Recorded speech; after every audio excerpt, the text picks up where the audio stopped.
নিলাম টেবিলেই ঠিক হয়ে গেল কেকেআরের নতুন অধিনায়ক। কে হতে চলেছে নাইটদের নতুন সেনাপতি? বিস্তারিত বিষয় জানতে হলে ভিডিওটি সম্পূর্ণ দেখুন। আইপিএল 2025-এর মেগা নিলামের প্রথম দিনেই হয়েছে একাধিক রেকর্ড ভাঙা গড়ার খেলা।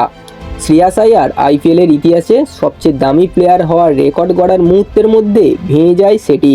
27 কোটি নিয়ে রেকর্ড গড়েছেন ঋষভ পান্থ। ডিফেন্ডিং চ্যাম্পিয়ন কেকেআর কেমন দল গড়ে সেদিকে নজর ছিল সকলের। তবে খুব একটা বড় প্লেয়ার কেনেনি কেকেআর, হাতছাড়া করেছে শ্রেয়াস আইয়ার, রাহুল ও ঋষভ পন্থের।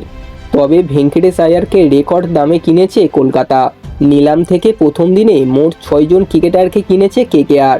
23.75 কোটি সর্বোচ্চ দর পেয়েছে ভেঙ্কটেশ আইয়ার। এছাড়া কেকেআর দলে নিয়েছে আন্দ্রিক নোকিয়া, উইনসন ডিকক, বৈভব অরোরা, আঙ্কিক্স রঘুবংশী, রহমানুল্লাহ গুরবাজকে নিয়েছে নাইটরা। প্রথম দিনের নিলামের পর যে প্রশ্নটা সবচেয়ে বড় হয়ে দেখা দিয়েছে তা হলো কে হচ্ছে কেকেআরের পরবর্তী অধিনায়ক। শ্রেয়াস, রাহুল, পন্থরা হাতছাড়া হওয়ায় কাকে সেনাপতি করবে নাইটরা তা নিয়ে চলছে জোর জল্পনা। তবে ক্রিকেট বিশেষজ্ঞরা মনে করছেন নিলামের টেবিলেই ঠিক হয়ে গিয়েছে কে হতে চলেছে কেকেআরের পরবর্তী অধিনায়ক। আর যে দাম দিয়ে ভেঙ্কটেশ আইয়ারকে কিনেছে নাইটরা সেখানেই রয়েছে সবচেয়ে বড় প্রশ্নের উত্তর। 2021 সাল থেকে কেকেআরে খেলেছেন ভেঙ্কি। তাকে এবার রিটেন না করায় চোখের জল ফেলেছিলেন ভেঙ্কি। দলকে বলেছিলেন নিলামে তাকে না নিলে খুব কষ্ট পাবেন।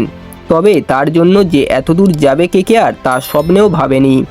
তাই অধিনায়কত্বের দায়িত্ব আসলে নিতে তৈরি বলে জানিয়েছেন ভেঙ্কটেশ আইয়ার। তবে এখনও কলকাতা নাইট রাইডার্সের তরফ থেকে সরকারিভাবে ভেঙ্কটেশ আইয়ারকে অধিনায়কত্ব ঘোষণা করা হয়নি। তবে ভেঙ্কির মাথায় শ্রেয়াসের ছেড়ে যাওয়া মুকুট উঠবে বলে মনে করছে বিশেষজ্ঞরা। বন্ধুরা, এই ছিল আজকের ভিডিওটি। কেকেআরের অধিনায়কত্ব হিসাবে আপনারা কাকে দেখতে চান অবশ্যই কমেন্ট করে জানাবেন। ভিডিওটি ভালো লাগলে একটা লাইক করে দেবেন এবং এই ধরনের ক্রিকেট নিউজ সবার আগে পাওয়ার জন্য চ্যানেলটিকে অবশ্যই সাবস্ক্রাইব করে দেবেন।